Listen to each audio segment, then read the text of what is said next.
द्वादशो अध्याय देवी चरित्र के पाठ का महात्म्य। मैं 3 नेत्रों वाली दुर्गा देवी का ध्यान करता हूँ। उनके श्री अंगों की प्रभा बिजली के समान है। वे सिंह के कंधे पर बैठी हुई भयंकर प्रतीत होती हैं। हाथों में तलवार और ढाल लिए अनेक कन्याएं उनकी सेवा में खड़ी हैं।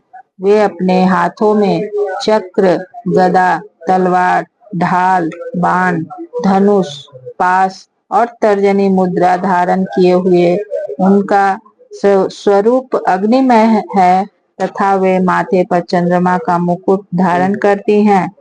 देवी बोली, देवताओं को एकाग्रचित होकर प्रतिदिन इन स्तुतियों से मेरा स्तवन करना, उसकी सारी बाधा मैं निश्चय ही दूर कर दूंगी। जो मधुकैटभ का नाश, महिषासुर का वध तथा शुंभ निशुंभ के संहार के प्रसंग का पाठ करेंगे तथा अष्टमी, चतुर्दशी और नवमी को भी जो एकाग्रचित हो भक्ति पूर्वक मेरे उत्तम महात्म्य का श्रवण करेंगे, उन्हें कोई पाप नहीं छू सकेगा। उन पर पाप जनित आपत्तियां भी नहीं आएंगी। उनके घर में कभी दरिद्रता नहीं होगी तथा उनको कभी प्रेमी जनों के विछोह का कष्ट भी नहीं भोगना पड़ेगा।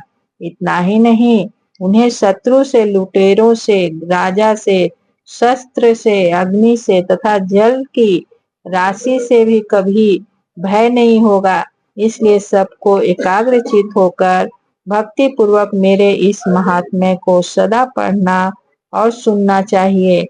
यह परम कल्याण कारक है। मेरा महात्म्य महामारी जनित समस्त उपद्रवों तथा आध्यात्मिक आदि तीनों प्रकार के उत्पातों को शांत करने वाला है।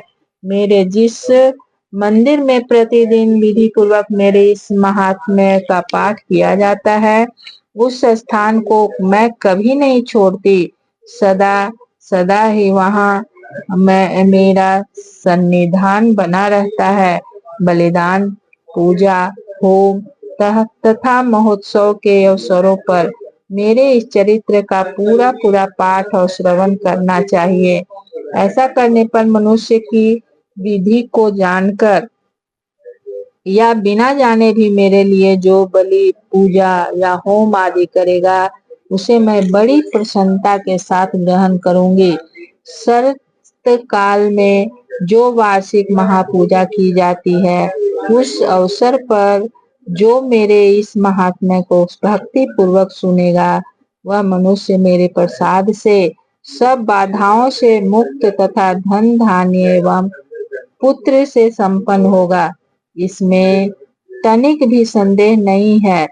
मेरे इस महात्म्य, मेरे प्रादुर्भाव की सुंदर कथाएं तथा युद्ध में किए हुए मेरे पराक्रम सुनने से मनुष्य निर्भय हो जाता है। मेरे महात्म्य का श्रवण करने वाले पुरुषों के शत्रु नष्ट हो जाते हैं। उन्हें कल्याण की प्राप्ति होती तथा उनका कुल आनंदित रहता। सर्वत्र शांति, कर्म में बुरे स्वप्न दिखाई देने पर तथा ग्रह जनित भयंकर पीड़ा उपस्थित होने पर मेरा महात्म्य श्रवण करना चाहिए। इससे सब विघ्न तथा भयंकर ग्रह पीड़ाएं शांत हो जाती हैं और मनुष्यों द्वारा देखा हुआ दुस्वप्न शुभ स्वप्नों में परिवर्तित हो जाता है। बाल ग्रहों से आक्रांत हुए बालकों के लिए यह महात्म्य शांति कारक है तथा मनुष्यों के संगठन में फूट होने पर यह अच्छी प्रकार मित्रता कराने वाला होता है। यह महात्म्य समस्त दुराचारियों के बल का नाश करने वाला है। इसके पाठ मात्र से राक्षसों, भूतों और पिशाचों का नाश हो जाता है। मेरा यह सब महात्म्य मेरे सामीप्य की प्राप्ति करने वाला है। पशु, पुष्प, अर्घ्य, धूप, दीप, गंध आदि उत्तम सामग्रियों द्वारा पूजन करने से, ब्राह्मणों को भोजन कराने से, होम करने से, प्रतिदिन अभिषेक करने से, नाना प्रकार के अन्य भोगों का अर्पण करने से तथा दान देने आदि से 1 वर्ष तक जो मेरा आराधना की जाती है और उससे मुझे जितना प्रसन्नता होती है, उतनी प्रसन्नता मेरे इस उत्तम चरित्र का एक बार श्रवण करने मात्र से हो जाती है। यह महात्म्य श्रवण करने पर पापों को हर लेता है और आरोग्य प्रदान करता है। मेरे प्रादुर्भाव का कीर्तन समस्त भूतों से रक्षा करता है तथा मेरा युद्ध विषयक चरित्र दुष्ट दैत्यों का संहार करने वाला है। इसके श्रवण करने पर मनुष्यों को शत्रु का भय नहीं रहता। देवताओं, तुमने और ब्रह्म ऋषियों ने जो मेरी स्तुतियां की हैं तथा ब्रह्मा जी ने जो स्तुतियां की हैं, वे सभी कल्याणमयी बुद्धि प्रदान करती हैं।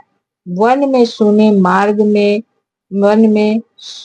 मार्ग में अथवा दावानल से घिर जाने पर, निर्जन स्थान में लुटेरों के दाव में पड़ जाने पर या शत्रुओं से पकड़े जाने पर अथवा जंगल में सिंह, व्याघ्र, जंगली हाथियों के पीछा करने पर, कुपित राजा के आदेश से वध या बंधन के स्थान में ले जाए जाने पर अथवा महासागर में नाव पर बैठने के बाद भारी तूफान से नाव के डगमग होने पर और अत्यंत भयंकर युद्ध में शस्त्रों का प्रहार होने पर अथवा वेदना से पीड़ित होने पर, किंग बहुना सभी भयानक बाधाओं के उपस्थित होने पर जो मेरे इस चरित्र का स्मरण करता है, वह मनुष्य संकट से मुक्त हो जाता है। मेरे प्रभाव से सिंह आदि हिंसक जंतु नष्ट हो जाते हैं तथा लुटेरे और शत्रु भी मेरे चरित्र का स्मरण करने पर वाले पुरुष से दूर भागते हैं। ऋषि कहते हैं, यूं कहकर प्रचंड पराक्रम वाली भगवती चंडी का सब देवताओं के देखते देखते वहीं अंतर्ध्यान हो गईं। फिर समस्त देवता भी शत्रुओं के मारे जाने से निर्भय हो कर पहले की भांति यज्ञ भाग का उपभोग करते हुए अपने अपने अधिकार का पालन करने लगे।